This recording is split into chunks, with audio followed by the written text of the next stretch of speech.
Over to you, Ma. Okay, Namaste, Masters, and very good evening. So today I will be, I shall continue from where I left off last week in chapter 12, which is my soulmates, Rama and Ravana. Okay, continuing on, the author asks, so Ravana was not evil in the ultimate sense, even though from a limited human perspective, he is seen as evil. So to that, Ma Lakshmi says, from the bigger picture, evil does not exist as everything is nothing. In other words, everything is consciousness. But for the purpose of creating a contrast, they have to play the evil part for the growth of the soul. So again here, the contrast is very much is required for the growth of the soul.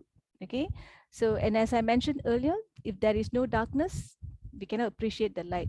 So the evil is necessary for us to appreciate the goodness. Yeah.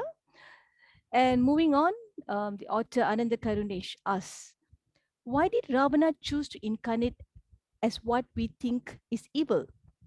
And Sita says, Ravana's soul is part of Lord Vishnu's higher self.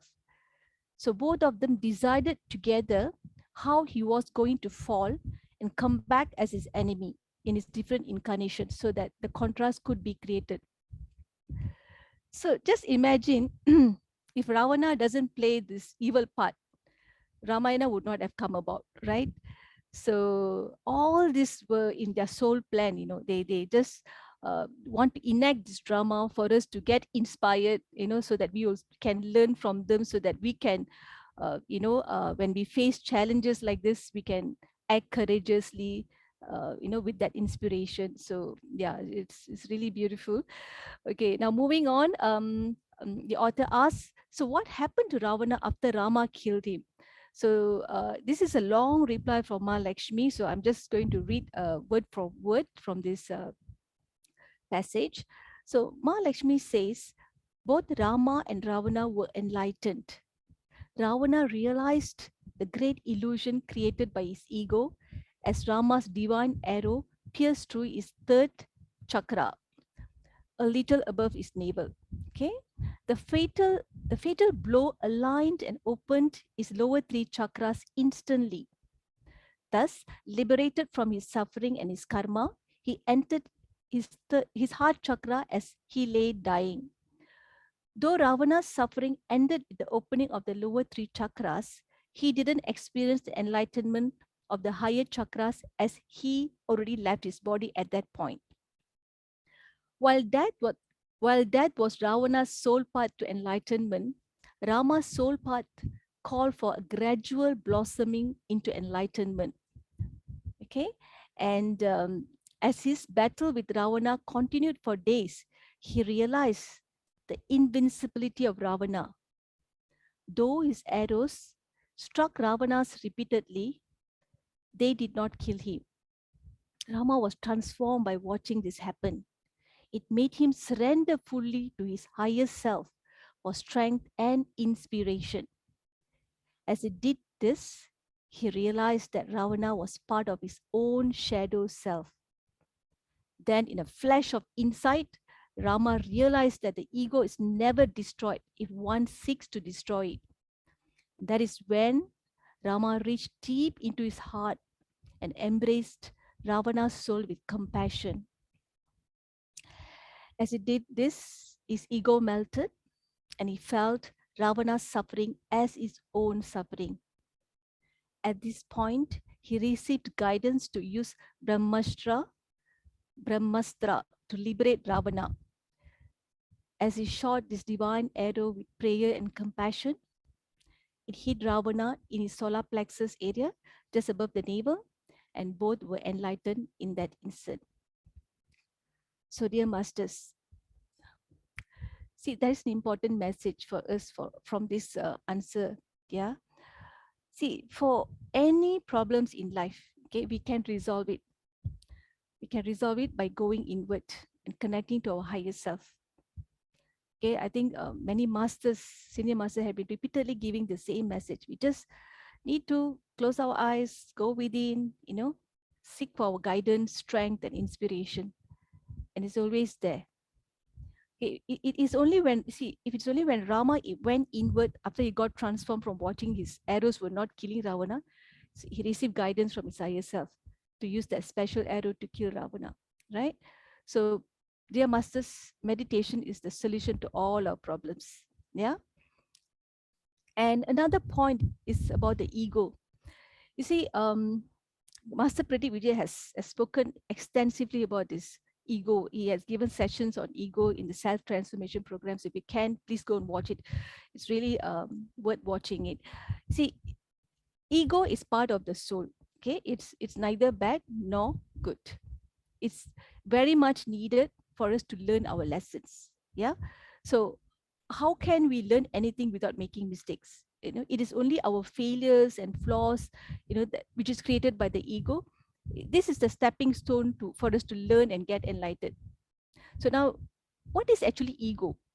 Okay, ego is this, it's a feeling about our own self-created identity, which is a false identity. Okay, the feeling that I am great, I'm not good, I'm a mother, I'm a doctor, I'm a lawyer, I'm a senior master. All these are identities, yeah, and all these are self-created, and it is not our true identity. So, and due to this ego, and we get all this superiority complex and inferiority complex, and all this is because of our ego, right? So, what is our true identity? Our true identity is that we are consciousness. We are pure consciousness. We are God. Okay.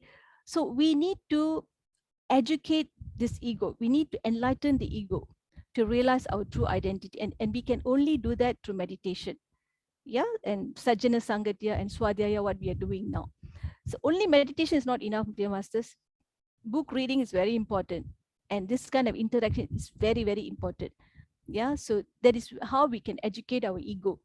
So see, we can see that these enlightened beings, okay, the divine human, they incarnate on planet earth just to go through intense ordeal and hardship, just to set an example for us to learn from them, and get inspired from the experiences, so that we can face the same challenges, in the same courageous way as they did.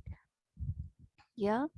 And uh, okay, talking about this, the same the ordeal that the enlightened soul went they went through, I'm reminded of this the same thing, Jesus Christ went through, and he said through a channeled message in the book, The Soul's Gift by Robert Schwartz. He said that in his dying hour, he has to draw upon all his strength, to remain just focused on the energy of the heart, so that he didn't get overwhelmed by all the hatred, the deep sorrow that were present in the bystanders. And he said that he has to rise above the physical and emotional pain just to feel the truth, that the truth that he's not dying on the cross, and that his body is the one is dying. So and that his spirit had chosen this, had chosen the experience to evolve, and that by doing this, he would set an example for people who face the same challenges. See, you see how all the enlightened beings, they did for us out of sheer love and compassion for us. So yeah, so basically, in conclusion, I'm coming to the end already. The important takeaway messages from this chapter. Okay, first we spoke about the contrast at length. Okay, the contrast of suffering and difficulties and all that. Okay, what all Mata Sita went through, Rama, even Ravana, they all went through this. Okay, they keep coming. This is a reincarnation, the law of reincarnation. The sixth spiritual law. Yes, spiritual truth, the law of reincarnation. The soul keep coming back, okay, for its own soul progression. And also in the same line, I know Patriji and Master Pradeep Vijay, they always talk about this very famous Richard Bach's quote, which is what's that? The mark of your ignorance is the depth of your belief in injustice and tragedy. Okay, and this statement simply means that there's no justice, no tragedy in the world, because all events all happening as per the individual soul plan, which are necessary for us to learn our lessons, our own growth and enlightenment. Yeah. And then we also learn about the law of attraction, which is actually the law of karma. Okay. The frequency attracts frequency. We saw how Sita's constant thought of suffering attracted her the sorrow and loneliness for her. Yeah. And Rama's reprogramming by the stepmother of saying that you need to fight for what you want, and that actually attracted the war. And of course Ravana's desire for siddhis and spiritual power from Sita, and that attracted again war for him. So these are the and of course the last is the the ego, which I think which I just explained, the ego part, how is it very important, and for our learning and all that. And last is of course meditation.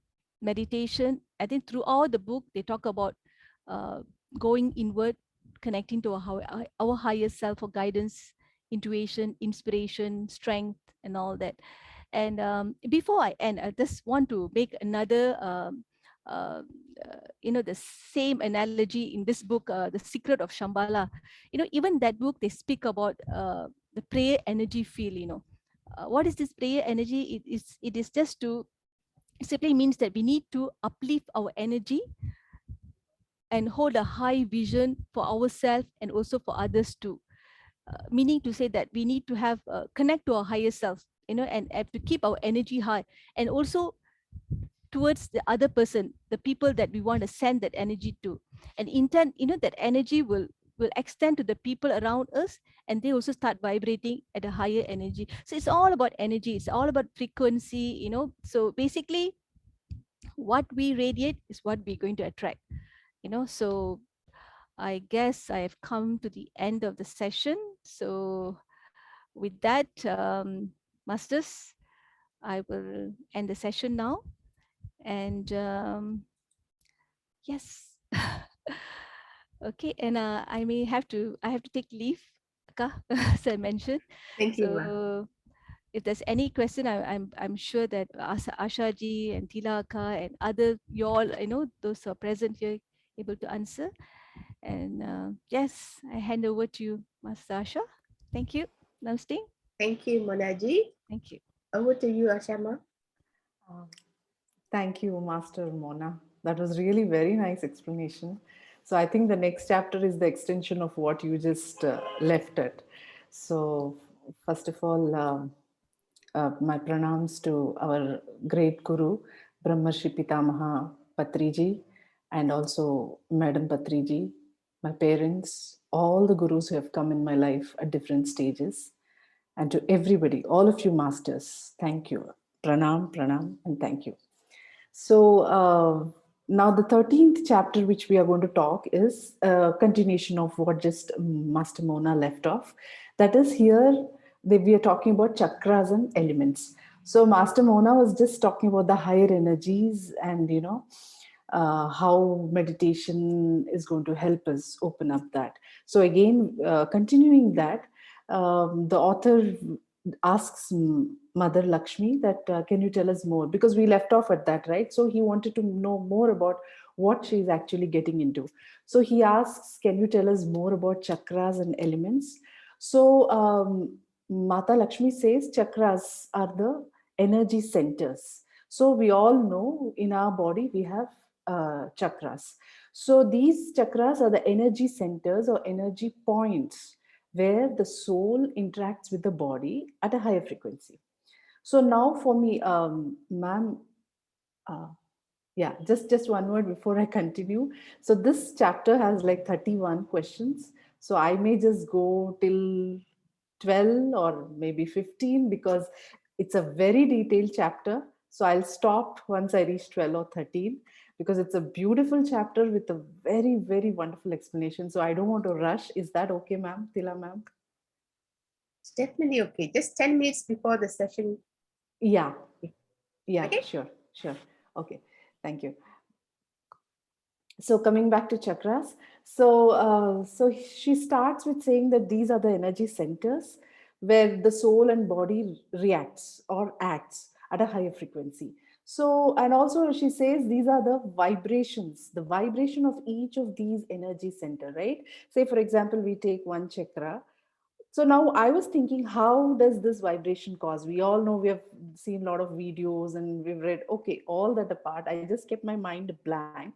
And I want to see if I go for the lowest or the first chakra. I shouldn't say lowest, the first chakra. So she goes on saying, also, I'll come to that later. So she says there are numerous chakras in our body, both at a finite level and the infinite level. So now what is finite level? So the body and or whatever the physical aspects of this body, right? The stula sharira. So the stula sharira is what at the finite level. And also the mind, what we think, our thoughts, our emotions, or everything is in the finite level. Now beyond this, that is the soul. Soul is at the infinite level. So she says this finite level or the stula sharira, I mean, masters again, I may use different words because I may not exactly use these words, because whatever I have understood, the summary I'm going to tell, not exactly, definitely it's part of the book, but just through my words, that's all. So this finite part of our being connecting with the infinite part of our being at a higher frequency. Now, how do we do that? So she goes on telling, within the finite body there are many minor chakras. We all know that we have this starting from first to six chakras, if I'm correct. Yeah, seven chakras. Sorry. So she says in between these chakras there are plenty of other chakras. So, for example, between the heart chakra and the throat chakra, that is Anahata and Vishuddhi. Between Anahata and Vishuddhi, there is a higher heart chakra. So now, why do he? Obviously, we all will get a question that why do we need this? So she says, goes on explaining that this higher heart chakra, it's basically this chakra reciprocates or it vibrates when you are in the utmost level of your devotion or prayer. See, whenever there are a lot of us who follow prayer method of linking to the God or linking to the higher conscious. We have different ways of linking to the higher conscious. So some do meditation, some do bhajan, some do internal prayers. We all have different ways to reach our higher self. So this particular higher heart chakra resonates or vibrates with the feelings of devotion and prayer. So then with this feeling, these are the soul feelings which are very lighter, and it and or maybe she says it's these vibrations are lighter than our emotions of the mind. So moving on, she says most of the human beings on the earth are, we're all striving, we've taken our birth, we are going on with our life. She says we are striving just to open the lower chakras. So what are the lower chakras? The And I can't remember the names right now. Sorry. So first Muladhara, chakra, what is that? Muladhara, Muladhara. Yes, I'm trying to Muladhara, Swadish, thank you, ma'am. Swadhisthana and Manipura. So these are the lower three chakras. Sorry, I didn't get Muladhara. So these lower chakras, most of our lifetimes we spend in opening these lower three chakras. So the first chakras, so she also says that we take many janmas or incarnation just to open the Muladhara chakra. And then again, we come many lifetimes to open the second chakra. Then the third. Oh my God. How many lives? How many lives? I don't know how many lifetimes I've come on earth or other planes. I really don't know. So spending so much time, and yet we are at this low level. God, I don't know when I'll raise. So she says each of these chakras opening, it with these chakras opening helps the heart chakra to open. So once the heart chakra is open, with these three chakras open, it takes like this to raise the remaining three chakras. So she also says there are many ways to open these chakras. And the higher chakras, what surprised me is she says higher chakras are already open. We just have to open these lower chakras, which will help the higher chakras. Initially, when these lower chakras are not open, the higher chakras become inaccessible. So we are not able to reach. So I was thinking, why can't we, why can't we just, if it's already open, why can't we work on opening that? She mentions there that it may be dangerous trying to open the higher chakras without working on the lower chakras. So first open the lower chakras. So the lower chakras are the karmic bond. Because of this karmic bondages that we have, it takes so many incarnations or lifetimes for us to open, because we have this baggage of plus and minus that comes with our incarnations, which we have to diminish to raise above. So then she goes on explaining the first chakra, that is the Muladhara chakra, is the earth element. The second, the Swadhisthana chakra, is the water element. And the third, the Manipura chakra, is the fire element. Sorry, air element, I think. So then I was actually till now, see, I'm unable to unlearn this. Still, I have all these days I had read and seen videos which says the Manipura is the fire element. So I'm, even though I read this chapter, now I'm unable to unlearn that. So basically, the Manipura is the air element. So then moving on, the same question the author asks. So all till now, we've been believing that the third chakra is the fire element. So how did this air element come? If it's air element, then where is fire? Right? So where is the fire element? So she says the conventional, whatever your beliefs are, that is not correct. So Ravana's imbalance was at this third chakra, that is the Manipura chakra. So what, because of this imbalance, he had the circular egotistical, that's the word she uses, through the patterns and representation, which is the air element. Now we'll go next to, so he says that, so that what we learned, is it wrong, is it not the correct information? She says most of it, the original text, whoever wrote, wherever it came from, it had information, but later on the scripts that came were misinterpreted.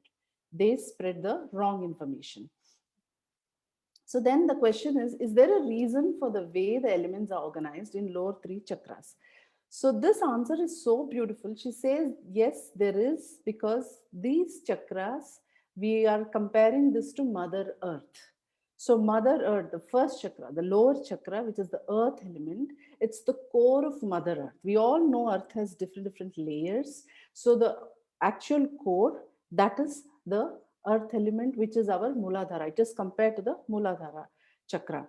So then the second, that is the Swadhisthana, she says, which is the water element. She says the oceans, whatever the water that you see on earth, the oceans represent the water element. So that's what is our second chakra. The third chakra, which is the air. So that is the atmosphere in the earth. So now comes fire. She says now fire is everywhere. So we know Earth's core has a fire. We all know Earth's core. I mean, if you open Google and see the picture of Earth and go through that, yes, it is there. It's explained in geography. So it has a fire element. And yes, and also in waters, there is fire. Definitely there is fire. See, it's so beautifully she says is, because of this fire in the water is in water state. Otherwise, it would freeze. Even the air element, there is a fire in air element, otherwise even the air would freeze. So the water would turn into ice. Freeze is basically the water would turn into ice. So then moving to that, so then he says, if so fire is there in all chakras. I didn't know this, honestly, masters. I was all along thinking that fire is in the Manipura chakra. Only after reading this chapter I got to know that fire is everywhere. So that's why, my husband quoted, that's why you're always, bouncing and pouncing on me. So my whole body is, well, that apart. So she says, yes, fire is everywhere. The second chakra, that is the Swadhisthana chakra, which is the seat of sexuality and emotions. This Swadhisthana, which is the which is the water element, is linked to the sexuality and emotions. So here also there is fire. The sexual expression is most joyful when it is emotionally linked. We all know that. So then the next question is, if that is true, does the fire have a different function in each chakra? So Now, if there is fire in every other chakra or all over the chakras, so he asks, so what is the function in each chakra? So then she goes on, says, fire, which we all know, basically I knew is it destroys, or maybe it lights up like a small diya, it lights up the place. At the same time, it destroys. So she says, fire creates, it preserves, destroys as you move. Now, how fire changes its character as and when from lower to higher chakras that it moves. So also she says there's no limit on how this expression of fire energy is going to, because I think when I read this that there is no limit for the complete expression of fire, what I understood is maybe like because each one of us are different, right? We are with what are karmic baggages. So I think with that, the karmas that we bring into our lives, so maybe, I don't know, I'm just trying to, I'm thinking loud. So this fire element is acting upon that. So how, with whatever baggage I have come, how my lower chakras, resonate or reciprocate, and if this fire is in each of these chakras, how it, how do I put it? How it um, acts upon these chakras may be different for each one of us, even though the basic functionality may be the same. But since we are different, for each one of us with different baggages of our karmas, maybe the fire and the other elements act upon differently in each one of us. So then she asks, so that makes sense. It reminds me of Kundalini Yoga. Now, Kundalini Yoga, this is a big topic, Kundalini Yoga. Um, so yes, we all know that. I just know the gist of Kundalini Yoga is starting from the first chakra to raising till Sahasrara, and trying to awaken, ignite each of the chakras, and that's what I knew. So yes, of course, that's the gist which she also talks. She says yes, but Kundalini Yoga requires a lot of guidance and a lot of surrender. That's what she says. These two words, guidance and surrender. Now, what is guidance? From a proper guru, from a very well known guru or a priestess, whatever you call them, enlightened soul. So, we need this proper guru to help us raise or work on our Kundalini Yoga. Now, second is surrender. So, I was thinking what this surrender is.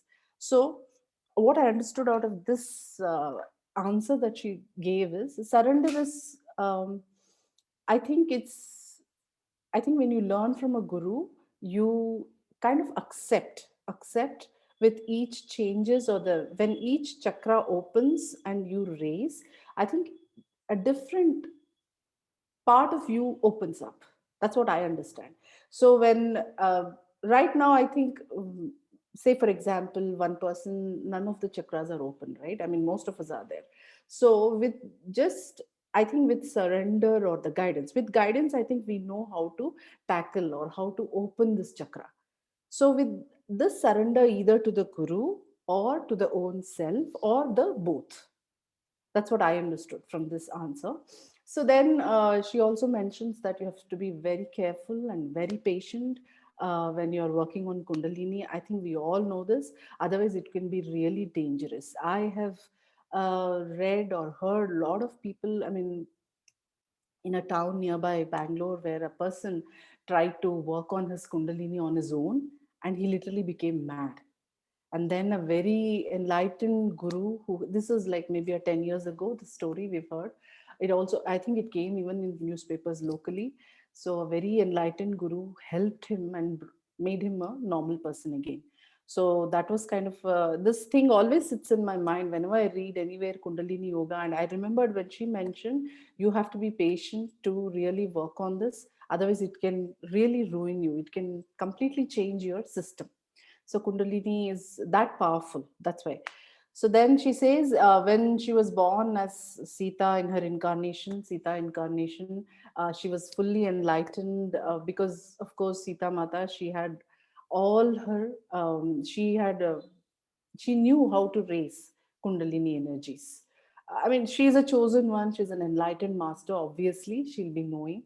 So then she says, with a lot of humility and surrender, She achieved this for many years. Imagine, masters, for Sita Mata, who is an enlightened soul, for her, it took many years to achieve that.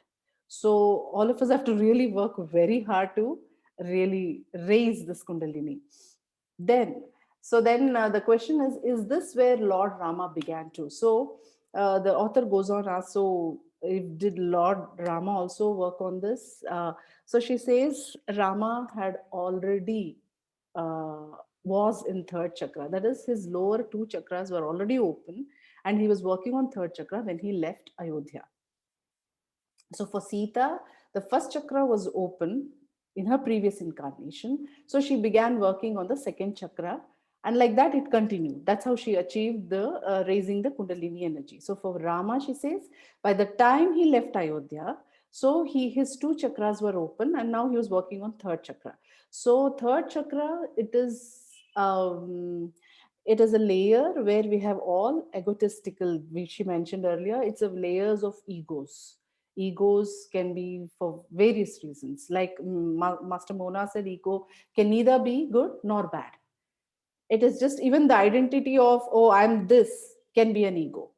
So he was working on that, and he I believe he received a lot of teachings. We know Rama was in had an acquaintance of a lot of great gurus like Vasishta and many other gurus. So he had a lot of good teachings from his childhood, and that helped him to embark the further journey. So then the next question is, when would you both start? So yeah, why? Yeah, this is I think this is a common question which all of us would get. Why would you both start in lower chakras if you're already an incarnation? We all believe, or we know rather, that Rama is incarnation of Vishnu and Sita is incarnation of Lakshmi. So that's really, this, I think many of us have thought. Even I used to think, when I used to see Ramayana, right, the serial which we used to get in Doordarshan. So I think, why they're going through this? Just do some magic wand like this and be done with the thing. And I remember my mother telling this always, that if they didn't do this, how will we, you regular human beings, how will we, if they are incarnated, chosen people, can't go through this? We will not learn that. To show us they did this. But again, the answer here is, again, it's a similar, which she says, if we didn't go through this humble path, how do we guide or inspire everybody else with our own experience? Shows, imagine, master, she's an enlightened soul, she's a chosen one. She herself, she says that if, I mean, she knows, right? Why would she has to go through? But it is such a beautiful concept that she went through each stage of her life just to, go through the experience, so that she knows what exactly happens at this different stages of life, so that she can guide all of us in various other lifetimes. So then, can you tell us which chakra most humans are stuck? So she says 80% of us, or the humans, are stuck at the first chakra, obviously Muladhara. I mean, it is so difficult to sit 10 minutes in meditation, and I don't know when I'll open these chakras. So I won't even know rather whether it's open or not. So then, can you tell us more about first chakra? This is the question the author asks. So this chakra is closest to the earth, or it is the earth element, and it is most connected to all of us. So why? Because we are living on this earth, and this is the first chakra. It's the earth element, which starts. This is the basis of our spiritual journey, or of our being here. So this chakra, what does this chakra represent? It basically represents home, family, relationships, or emotions, or survival. Basically, when we say home, family, it's food, survival, shelter, all of this basic aspects of life, or basic necessities of life. That's what this chakra relates to, or this comprises of, rather. So so also, I didn't know, I mean, eating green and leafy vegetables can help us balance this chakra. That's something, I honestly didn't know. See, when we say eating something, right, it's a physical aspect, right? Eating green vegetables, or whatever she says, it helps to balance the physical aspect. And when we talk chakra, it's at the subtle layer. So now, at this point, I was trying how this how can I understand this? So then I went back to the first answer, where she says these Chakras are the energy centers where it connects body, mind, which is the finite, to the soul, which is the infinite. So that's where this helps. So sorry masters if I'm going too detailed. For me, everything I try to relate, I try to link. So to understand this, because for me, eating grief, see, we are trying to do meditation, we are trying in this part to raise spiritually. So I was thinking, why should I eat this? I know all of us eat, we all eat regularly, that's a different thing, but she specifies eating green and leafy vegetables balance. How? So now I understood at this point, irrespective of all this, let's keep aside the raising spiritual journeys and all those things, right? First aspect is physicality of us being here. So that physical energy or the physical aspect of me is going to raise only when I connect to the subtle aspect of myself or to the infinite aspect of myself. So that's when I understood the first answer more clearly when she said the mind body, the finite one, connecting to the infinite through these chakras. So now this physical aspect will, eating this will balance this, which will help us to connect to the infinite of that, of my being. So, and also then she goes, the lot of us, we know we are addicted to so many things, like I'm addicted to coffee. Yes, I'm addicted to coffee. I mean it's so hard for me to give up even one time coffee, or even to reduce the quantity that I drink. So if I needed this glass, I needed this. And if I just drink this much the whole day, I'll be thinking I drank less coffee. That's why I'm getting headache. That's why I'm tired. That's why this is happening. Okay, go drink some more and I'll be fine. No headache, nothing. So it is such a silly thing, coffee, such a silly aspect of life. But yes, we are addicted to this. We are. Maybe I'm to coffee, somebody else for alcohol, somebody else for something else, whatever it is. So she says all these physical conditions, that is addictions, exploitation, poverty.